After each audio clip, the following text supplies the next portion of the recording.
Yeah, but I need to believe in a product before I sell it.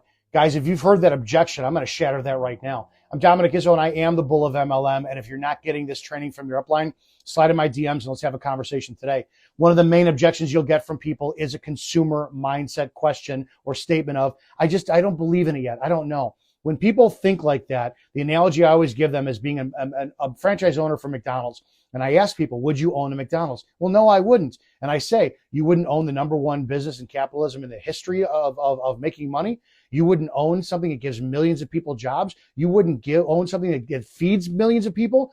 When people start seeing more value in sales or a product, they start to open up. And our job is to open up these people's minds to teach them to become business owners and not just salespeople or consumer mindsets. Listen, network marketing is far more powerful than you've been exposed to, and we need to change this industry today. If you're not getting this training, slide in my DMs today. Let's have a conversation.